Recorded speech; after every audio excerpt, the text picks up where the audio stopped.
off a nice, impressive Monday night win. They were healthy defensively, clobbered the Raiders, and now Philadelphia comes to town. Cowboys are a 3.5-point underdog. And what's really noteworthy is that Dak Prescott, I'm not really an awards guy or a stat guy, whatever. Dak is going to become, if he throws for 160 yards, the all-time Cowboys leader, team record in yards thrown for. Now he'll surpass Tony Romo. Now, Dak did have two advantages over Romo. Dak, for about a 7-year stretch, had the best offensive line in the NFL. Tony Romo, for a lot of years, was running for his life. And number two, it's more of a passing league now than when Tony Romo or Aikman played. But here's where I love Dak. Tony Romo always felt like he was ad-libbing a little more, especially late, than I'd love from my quarterback, playing out of structure. Dak feels very prepared, can play out of structure, is great in it, and much more focused. Dak is a professional quarterback, and the Cowboys are third in the league in points since he arrived. He is mature. He is prepared. It's all about football and team, and he's an unbelievable leader. I know he was a fourth-round draft pick. I understand that. He is a blue-chip 5-star leader. He's had 3 head coaches. He's had 4 offensive coordinators. Jerry's gotten a little quirkier as he's aged. He had the Zeke circus, the Dak circus, distracted Micah, and yet Dak just always shows up and wins double-digit games. Even with Brian Schottenheimer, we all had our doubts. Dallas is an elite offense. So even this week, Raiders game, why didn't CeeDee Lamb and George Pickens start? They were out at the Red Rock Casino having a few flavored cocktails and missed curfew. And it didn't matter. Dak went out and threw 4 touchdowns, 139 passer rating.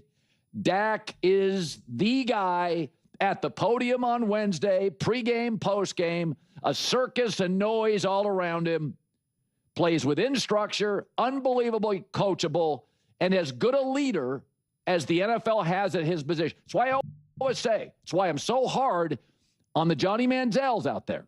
That's why I'm so tough on silly Jameis Winston. Maturity, focus, no distractions. There's enough noise in Dallas. Dak never has to provide it. Yeah, I mean, Dak is always the grown-up for this Cowboys team. And, I talked about this when they won against the Raiders, how much they were celebrating, going so over the top. And some Cowboys fans got mad at me because they said they were celebrating because of the unfortunate tragedy. And I was like, let's not use that as a reason why they were celebrating George Pickens hugging the goalpost. It's ridiculous. And it's like, well, they're out in Vegas partying. So, yeah. But I think when you look at the Cowboys and look at some of the chaos that ensues there, yeah, Dak deserves a tremendous amount of credit. And Collins, like, if he passes for 160 yards, he will. And that's actually pretty cool for Dak to surpass the record against the Philadelphia Eagles at home in his own crowd. Like, that'll be a cool moment for Dak. I can't imagine the Eagles. I mean, the Eagles have a great defense right now, but they're not holding him to under 160 yards. That means then things are going wrong. I'm pumped for this game. I feel like over these last couple of years, the Eagles-Cowboys games haven't had a lot of juice to them. There was always like interesting circumstances. One team starting to fall apart or injuries, backup quarterbacks, another team. The game doesn't really matter for them because they're already in the playoffs or whatever it is. There was always like other situations, and now this game actually feels like the importance and the level of competitiveness should be at its height, especially for it mattering.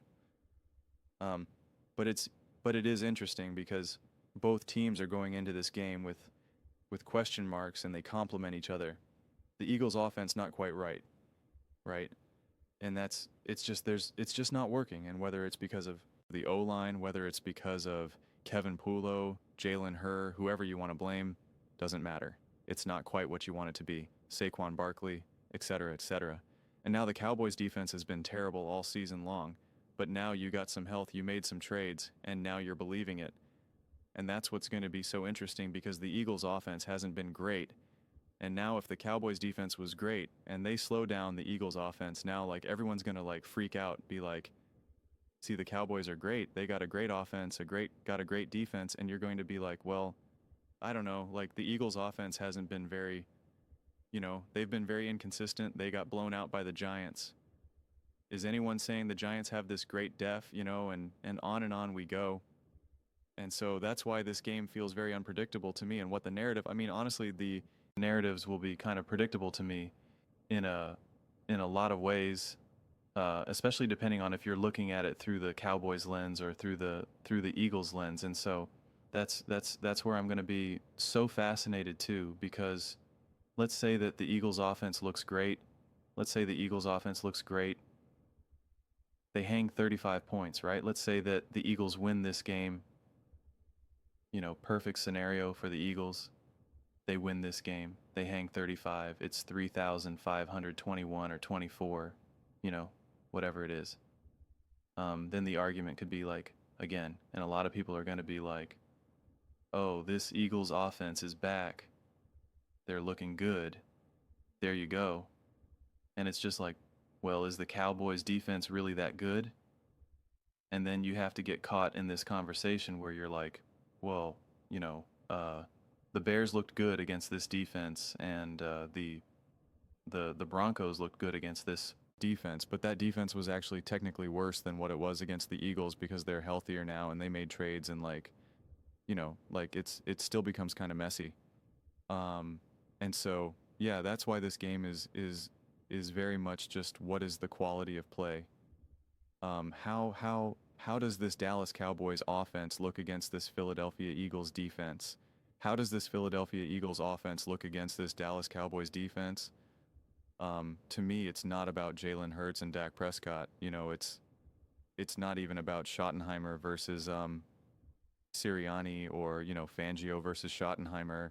Like it's not even that. It's just very much like we got these two teams collectively, both doing some great things at various times and both seemingly dropping the ball. But the Eagles are able to come away, even if their offense isn't great, they're still able to come away with wins, where the Cowboys, when they haven't been playing at their best, they get beat kind of convincingly, like against the Broncos or the Bears, etc. I mean, their record is obviously worse than the Eagles. And so yeah, this just feels like an old-fashioned Dallas Cowboys versus Philadelphia Eagles game. Nothing else beyond that. Nothing else beyond that. No big strong narratives about Mike McCarthy or Jason Garrett. No big strong narratives about Dak Prescott and Jalen Hurts, and like I know people want to try to make that about it. Like, will Dak deliver in crucial NFC East each East matchup?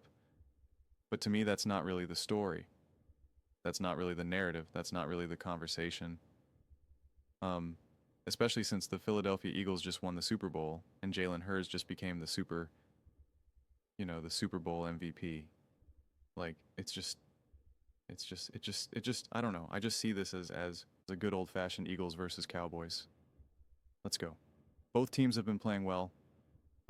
Again, I know people won't necessarily say overall the Cowboys have been playing well because of their record and some of their losses, but I think especially that offense has obviously been playing well.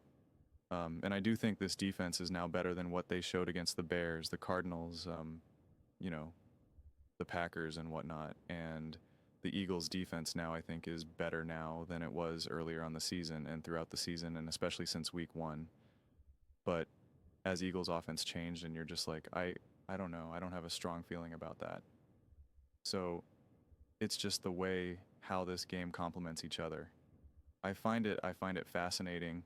Both puzzle pieces fit together, but then also it's like a puzzle piece that, like, it goes together, but like it won't like push down. Like, you know it's the right piece, but the puzzle piece got warped or whatever, and so you're just like, it won't go in all the way. Like, that's what it feels like right now. It's like, how is this going to complement each other? They fit together. The narratives fit together. The offense versus defense fits together. The battles, the matchups fit together. But will will it? So I'm excited for this game. And I do think it'll be a cool moment for Dak to get those yards. And I think it'll be a cool moment for him to do that against the Philadelphia Eagles, a division rival. Probably my guess would probably be the team that he likes to face the most. His favorite game, my guess would probably be against the Philadelphia Eagles at home. That would probably be my guess of something that, like, you know, he wants to win that game more than anything. Again, that would be my guess. So I think for him to be able, I think for to become the all-time passing record or passing yards for the Dallas Cowboys against the Eagles at home would be a pretty cool moment for him, and obviously he wants to deliver a win as well. So we will see. We will see. And I'll be making, if you're an Eagles video, pop it into this video. I'm going to make another, I'll be making like an Eagles-centered video as well. I just wanted to look at this, especially from Dak and the Dallas Cowboys right now. Because, yeah, this is a fascinating game right now. We got robbed, especially last year, of Dallas Cowboys Eagles games. And then even this year, this season, week 1, it's like, who knows what's going on in week 1 standalone game. There was a lightning or whatever, like, you know, it's just hard. This is the first Eagles Dallas Cowboys game in a while.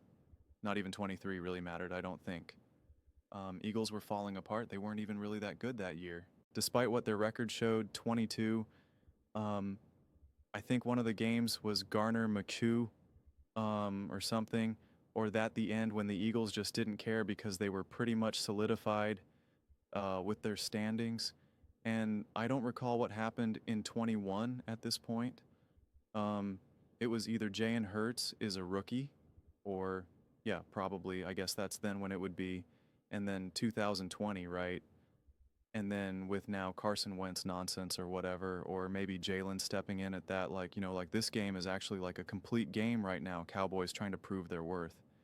Eagles trying to sustain their worth. Have already played each other. A tough matchup, a weird matchup, a week 1 that you don't really know how to make sense of it. Questions about both these teams. Division rival, Eagles on the road, Cowboys at home. It's exciting, man. I love it. I love it. I love it. I love it. But those are just my thoughts. I'd absolutely love to hear yours. What do you guys all think about the Philadelphia Eagles taking on the Dallas Cowboys? Jalen Hurts, Dak Prescott.